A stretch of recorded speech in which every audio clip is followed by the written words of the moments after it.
Rreth 400 fabrika po konsiderojnë mbylljen e tyre për shkak të daljes në tregun e lirë.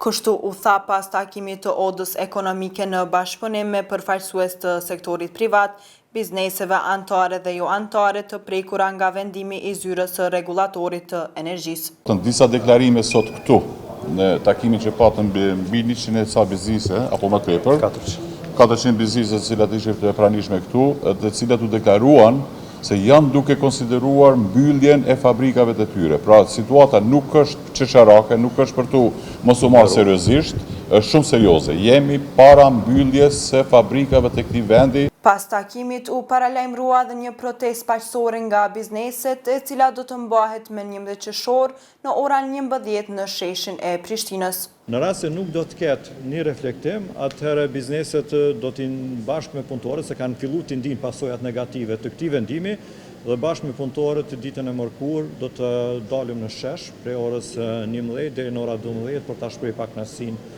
që e kemi lidhur me këtë vendim dhe për mos reflektimin e qeverisë së Republikës Kosovë. Gjatë takimit të sotëm, bizneset thanë se Keku i ka kërcënuar me shkëputje të energjisë elektrike nëse nuk realizojnë një kontratë. Dojmë Kekun, këtë rast që të mos kërcënoj bizneset me ndalje të rrymes, siç po kemi informata nga bizneset, që është duke i kërkuar nga biznesi që ta bëj një kontratë, ta realizoj një kontratë, në të kundërtën do t'ja ndalë rrymen.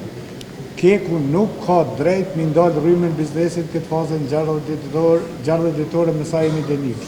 Mbyllja e furrës së fundit nga Feronikeli u tha se është shembull i konkret se cili është ndikimi i liberalizimit të tregut. Feronikeli ka mbyllur edhe furrën e saj të fundit para më shumë se një muaj, edhe shembulli i Feronikelit është shembulli më konkret se cili është ndikimi i liberalizimit të tregut të papërgatitur të energjisë elektrike. Dhe njerë po e potencojmë tregu, aspektin e furnizimit nuk ka qenë i përgatitur dhe këtu nuk ka asnjëra periodave tona ose asociacioneve të biznesit çfarë duhet të bëj.